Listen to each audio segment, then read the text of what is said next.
प्यारे विद्यार्थियों, आज मैं आपको क्लास 12 के एक बहुत ही इंपॉर्टेंट टॉपिक के बारे में बताने वाली हूँ जो बोर्ड की दृष्टि से बहुत ही महत्वपूर्ण है। कई बार एग्जाम में पूछा गया है और इस बार भी आपके पूछा जा सकता है। वह टॉपिक क्या है? पांचवी रिपोर्ट। क्या थी यह पांचवी रिपोर्ट? कहाँ प्रस्तुत की गई? किन बिंदुओं पर इसमें चर्चा की गई थी? आज इस पर हम विस्तृत विवेचन करेंगे। देखो, यह पांचवी रिपोर्ट आपको दिखाई दे रही है। फिफ्थ रिपोर्ट सेलेक्ट कमिटी यानी प्रवर समिति के द्वारा बनाई गई थी और यह ब्रिटिश पार्लियामेंट में प्रस्तुत की गई थी। क्या थी इसमें, किस बारे में बात करी गई थी, आइए जानते हैं इस पे। पांचवी रिपोर्ट की विषय वस्तु क्या थी? देखो, भारत में ईस्ट इंडिया कंपनी आई। ईस्ट इंडिया कंपनी यानी अंग्रेज भारत में आए। क्या अंग्रेज बंदूकें लेकर आए, तोपे लेकर आए, तलवार लेकर आए? नहीं, कुछ भी नहीं। व्यापारी के रूप में भारत आए थे और भारत में आकर बस गए। बस ही नहीं गए, जीत हासिल कर ली, अधिकार कर लिया, राज स्थापित कर लिया। 200 सालों तक बहुत ही बढ़िया तरीके से इन्होंने भारत में राज किया। जब ये भारत में राज कर रहे थे, उसी के बारे में यह पांचवी रिपोर्ट है जो 1813 में, कब? 1813 में ब्रिटिश पार्लियामेंट में प्रस्तुत की गई थी। इसकी विषय वस्तु क्या थी? तो ईस्ट इंडिया कंपनी जो थी, ईस्ट इंडिया कंपनी जो थी उसके प्रशासन के बारे में, कंपनी के प्रशासन के बारे में, प्रशासन और प्लस क्रियाकलाप, ये दो शब्द आपको बहुत अच्छे से ध्यान रखने हैं कि ये ईस्ट इंडिया कंपनी की जो भी गतिविधियां हैं, किस प्रकार से यहाँ पर एडमिनिस्ट्रेशन चल रहा है, वो क्या क्या कार्य कर रही है, सही कर रही है, गलत कर रही है, कैसे कर रही है, ये सारी पांचवी रिपोर्ट में प्रस्तुत की गई थी। इसमें 1002 पृष्ठ थे। पेज कितने थे इसमें? भाई रिपोर्ट है, पूरी एक डायरी है, एक रजिस्टर है, तो इसमें कितने पेज थे? 1002 पेज थे। लेकिन इन 1002 पेजों में 800 से ज्यादा परिशिष्ट थे। 800 से अधिक जो है यह किस रूप में थे? परिशिष्ट के रूप में। ये परिशिष्ट क्या होता है? परिशिष्ट के रूप में थी, परिशिष्ट के रूप में। देखो, जब हम पीएचडी करते हैं, पूरी मान लो 500 पेज का हमारा कोई भी शोध हुआ, तो उसकी समरी जो होती है ना, वो हम 20 पेज में डाल देते हैं।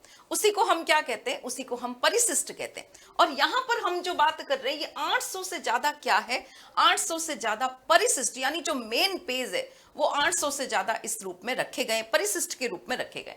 तो यह ध्यान रखना है कि यह कब प्रस्तुत की गई थी? 1813 में प्रस्तुत की गई थी। कहां पर प्रस्तुत की गई थी? ब्रिटिश पार्लियामेंट में प्रस्तुत की गई थी। ब्रिटिश पार्लियामेंट जो है वहां पर यह प्रस्तुत की गई थी 1813 में। 1002 पेज थे और उसमें 800 से ज्यादा संख्या किसकी थी? परिशिष्टों की थी। अब बात करते हैं इनमें था क्या। ये जो 800 पेज में कह रही हूं, 1002 पेज कह रही हूं, आखिर उन पेजों में किसका वर्णन था? तो उन पेजों के अंदर भारत से जो राजस्व वसूल किया जा रहा था वह कितना है, कितना रेत ने दिया, कितना जमींदार ने अगर कोई एप्लीकेशन डाली है तो उसके बारे में था। तो यहां पर क्या वर्णन था? इसमें अर्जियां थी। किसके द्वारा प्रस्तुत अर्जियां थी? जमींदारों द्वारा प्रस्तुत अर्जी, जमींदारों द्वारा प्रस्तुत जो है अर्जियां थी, प्रस्तुत अर्जियां थी। और रेत का मतलब किसान, जमींदारों द्वारा प्रस्तुत जो अर्जियां यानी एप्लीकेशन, रेत का मतलब क्या होता है? किसान। रेतों द्वारा प्रस्तुत अर्जियां थी। और इसके अलावा क्या था? नंबर 1 जमींदारों द्वारा प्रस्तुत अर्जियां, रेतों द्वारा प्रस्तुत अर्जियां।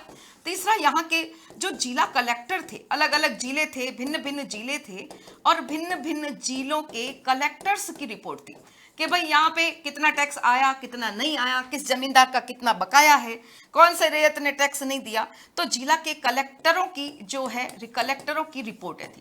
और सबसे महत्वपूर्ण इसमें क्या था? सबसे महत्वपूर्ण है यहाँ पर सांख्यिक तालिकाएं। जो राजस्व था, राजस्व की अगर हम देखें तो वह सांख्यिक राजस्व की विवरण की सांख्यिक तालिका, यानी पूरे आंकड़े भी आपको यहां पर मिल जाएंगे। सांख्यिक की तालिकाएं जो है यहां पर थी, यानी इसमें आपको पूरा अमाउंट भी प्राप्त हो जाएगा कि कितना कितना पैसा कहां कहां से आया।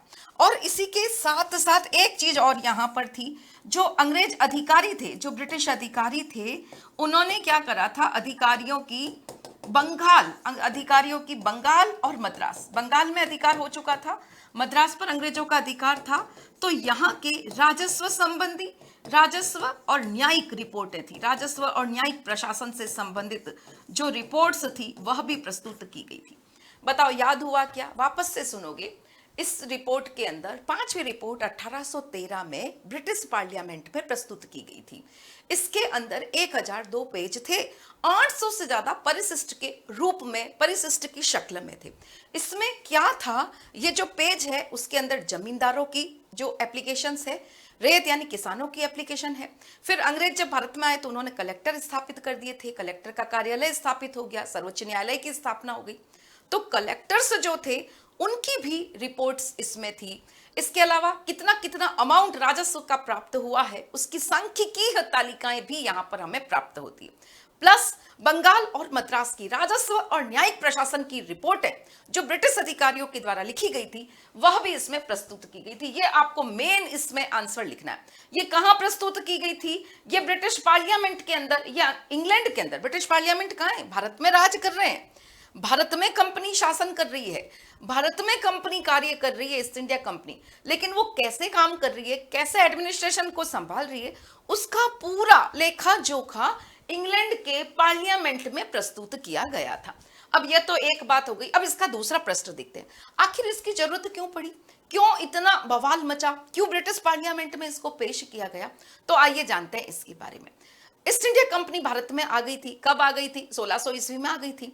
1757 में प्लासी का युद्ध हुआ और इस प्रकार से अंग्रेजों ने भारत पर थोड़ा अधिकार कर लिया। उसके बाद 1764 में जब बक्सर का युद्ध हो गया तब भारत के वो वास्तविक राजा बन गए। यानी 1760 के अंदर, 1760 के दशक, 1760 का जो दशक है तब तक कंपनी ने भारत में अपने आप को स्थापित कर लिया। पहले तो सिर्फ व्यापारी थे, अब कंपनी भारत में क्या बन गई? राजा बन गई। यानी कंपनी ने स्वयं को भारत में स्थापित कर लिया था। कब स्थापित कर लिया? 1760 के दशक के अंदर। चलो स्थापित कर लिया, कोई बात नहीं, इंग्लैंड को ही तो फायदा है, इंग्लैंड के ही लोग हैं जो भारत पे बिजनेस कर रहे हैं और उसका फायदा इंग्लैंड को ही मिल रहा है। लेकिन ऐसा हो नहीं रहा था। किसने कहा? इंग्लैंड में बहुत सारे उद्योगपति थे। देखो, साथ साथ विश्व की घटनाओं को भी समझते हुए इस पर चर्चा करें तो मजा आएगा आपको। उस समय औद्योगिक क्रांति आ चुकी है, इंग्लैंड में बड़ी बड़ी मशीनें स्थापित हो चुकी है, इंग्लैंड में बहुत सारे उद्योगपति बन चुके हैं। उद्योगपति यानी जो मशीनें लगा करके बहुत सारा प्रोडक्शन कर रहे हैं, बहुत सारे विनिर्माता हैं जो वस्तुओं का निर्माण कर रहे हैं। और ये सब क्या चाह रहे हैं? ये चाह रहे हैं कि भारत में इनको भी व्यापार करने दिया जाए। केवल ईस्ट इंडिया कंपनी ही भारत में व्यापार कर रही है, चीन से व्यापार कर रही है, फायदा ले रही है। उन्होंने यह ब्लेम किया कंपनी पर। जो ब्रिटिश उद्योगपति थे, विनिर्माता थे, उन्होंने यह ब्लेम किया कंपनी पर कि कंपनी को जो एकाधिकार दिया गया है उसका गलत फायदा उठा रही है। गलत फायदा क्या एकाधिकार दिया गया था? भारत के साथ व्यापार करने का। भारत के साथ जो व्यापार करने का एकाधिकार दिया गया है उस फरमान को रद्द कर दो। एक फरमान जारी किया गया था एलिजाबेथ के द्वारा। फरमान यानी क्या? ऑर्डर निकालना कि भाई आप जाओ और आप भारत में व्यापार कर सकते हो, ठीक है। तो अब जो बहुत सारे नए उद्योगपति, ब्रिटिश उद्योगपति है, ब्रिटेन के अंदर जो उद्योगपति हैं वो बहुत लालच से भारत को देख रहे हैं। वो चाह रहे हैं कि हम भी भारत में जाकर अपना माल बेचें। इंग्लैंड में इतने लोग नहीं, भारत में जनता बहुत थी, बाजार बहुत था, फायदा बहुत मिल सकता था और इसी वजह से वो भारत के साथ व्यापार करने की इच्छा रखते थे और इस फरमान को रद्द करना चाहते थे जिसके द्वारा ईस्ट इंडिया कंपनी को एकाधिकार मिला हुआ था। बहुत सारे वहां पर राजनीतिक दल भी थे जो किस पर ब्लेम कर रहे हैं, जो खुले रूप से बहुत जबरदस्त बहस इंग्लैंड में छप गई थी। जो समाचार पत्र थे, न्यूज़पेपर, उसमें भी इसकी रिपोर्टें छपने लगी कि ईस्ट इंडिया कंपनी जो है वह कुशासन है, उसका काम ठीक से नहीं चल रहा है, वह लालची संस्था हो चुकी है, लूट खसोट कर रही है और फायदा ब्रिटिश राष्ट्र को मिल ही नहीं रहा। ब्रिटिश राष्ट्र को उसका लाभ जो है, राष्ट्र को लाभ नहीं मिल रहा है, लाभ नहीं मिल रहा है। इस प्रकार से यह बहुत बारीकी से इंग्लैंड में इस पर नजर रखी जा रही है, इस पर चर्चाएं हो रही है। ईस्ट इंडिया कंपनी पर ब्लेम किया जा रहा है कि केवल और केवल ईस्ट इंडिया कंपनी के लोग अपनी जेबें भर रहे हैं, भारत से जो व्यापार कर रहे हैं, चाइना से जो व्यापार कर रहे हैं, उसका लाभ अपने घर में ले जा रहे हैं। ब्रिटिश संसद कह रही है। ब्रिटिश संसद में इस पर बहुत चर्चा हुई और वहां पर राजनीतिक दलों ने भी ये बात रखी कि ये लोग ब्रिटिश राष्ट्र को भी लाभ नहीं दे रहे, सिर्फ खुद का लाभ जो है वह प्राप्त कर रहे हैं, और इसी वजह से इसका विरोध किया गया। अब क्या रिजल्ट क्या रहा, तो संसद में अब कुछ फैसला तो होगा ना, इतनी गर्मा गर्मी से संसद में बहस चल रही है। तो संसद में अनेक अधिनियम पारित किए गए। अधिनियम मतलब कुछ रूल्स लगाए गए, कुछ नियम कायदे कानून लागू किए गए। क्या कायदे कानून लागू किए गए?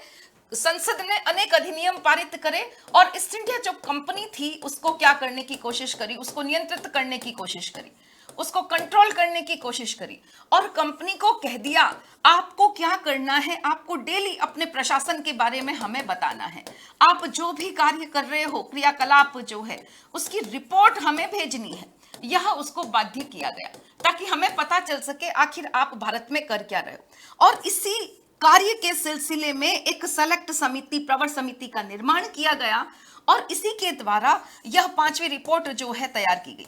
बहुत सारी रिपोर्ट तैयार की गई थी और उसी सिलसिले की जो आपके कोर्स में यह 5th रिपोर्ट थी, जिसमें 1002 पेज थे और 800 से ज्यादा जो है परिशिष्ट के रूप में थी, और इसमें कंपनी के बारे में सारी बातें खोली गई थी कि वास्तव में ईस्ट इंडिया कंपनी कैसे काम कर रही है। क्या यह 5वीं रिपोर्ट एकदम सत्य थी? नहीं। आज जब बहुत सारे शोध कार्य हुए हैं तो हमें पता चलता है कि वास्तव में ये किसने तैयार करी थी? उन लोगों ने जो कंपनी के शासन को रोकना चाहते थे, जो खुद भारत से व्यापार करना चाहते थे, प्रॉफिट कमाना चाहते थे।